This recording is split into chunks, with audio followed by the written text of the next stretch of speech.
Je lis du livre de Genèse, chapitre 3, verset 4, ce qui suit. Alors le serpent dit à la femme, vous ne mourrez point. Prions. Notre Seigneur et notre Dieu, nous nous trouvons devant toi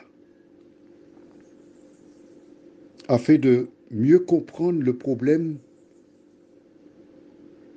qui occasionna l'introduction du péché dans le monde. Que ton esprit nous dirige.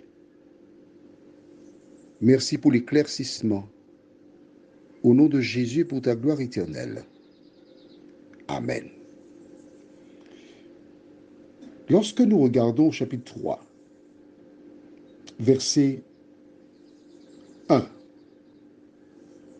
le serpent était le plus rusé de tous les animaux des champs que l'Éternel Dieu avait fait.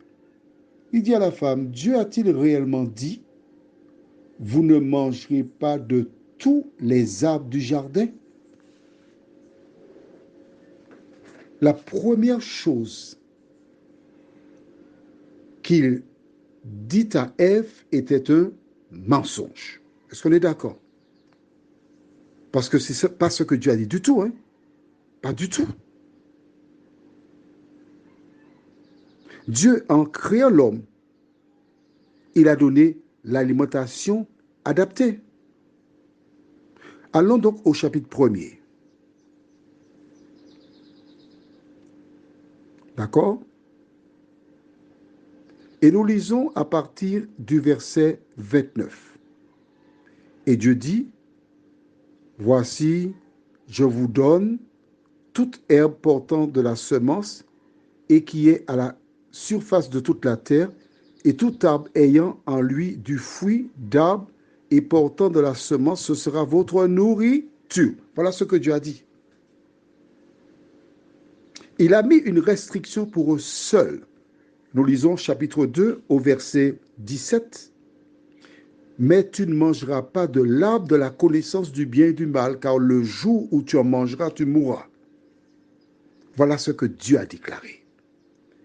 Il le sait. Que fait-il?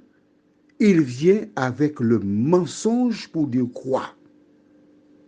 D'abord à Ève, non, non, Dieu a dit de ne manger aucun arbre. Elle donne une réponse, la bonne réponse. Et que dit-il à cela? C'est ce que nous venons de lire au verset 4. Le serpent dit à la femme, vous ne mourrez point. Il a insinué au verset 1er de Genèse 3 en disant, Dieu a-t-il réellement dit, vous ne mangerez pas? Mais là, il affirme au verset 4, vous ne mourrez point. Il a cherché à mettre le doute au départ, mais à l'arrivée, là, il est catégorique, il est ferme. Il dit à Ève, mais non, si tu manges ça, tu ne mourras pas. C'est pas vrai. Sous-entendu, tout ce qui va avec. Ève se trouve dans une croisée. Que faire? Gardons cette page et allons dans Deutéronome chapitre 30. Genèse, Exode, Lévitique, Nombre, Deutéronome. C'est le 5e livre de l'Ancien Testament. Et nous verrons comment ce qui est arrivé à Ève, c'est quelque chose de particulier. On va dire ça comme ça.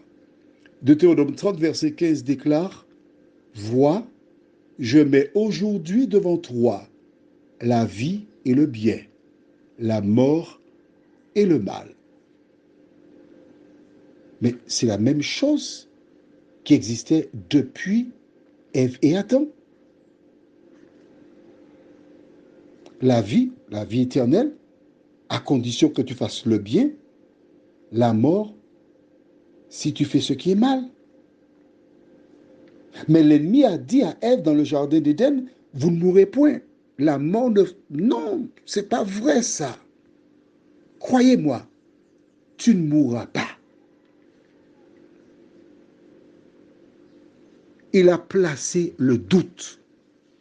Tu te rappelles, pour le livre de Nombre, ils étaient impatients. Le même ennemi plaça le doute dans leur cerveau. Voici l'origine du doute. Doutes-tu de la parole de Dieu? Doutes-tu de ses promesses?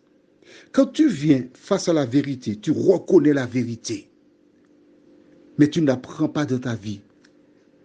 Ça s'appelle le doute. Pourquoi doutes-tu? Prions. Notre Seigneur et notre Dieu, nous réalisons combien il est facile, lorsque nous ne nous appuyons pas sur ta parole, de succomber aux tentations de l'ennemi. C'est lui qui crée des circonstances qui provoquent des schismes pour nous détourner de toi. Mais Seigneur, à la lumière de ta parole, de nous aider par ta grâce à bannir le doute de notre cerveau, à te faire confiance, nous t'en prions, au nom de Jésus et pour ta gloire éternelle. Amen. Je te souhaite une bonne journée.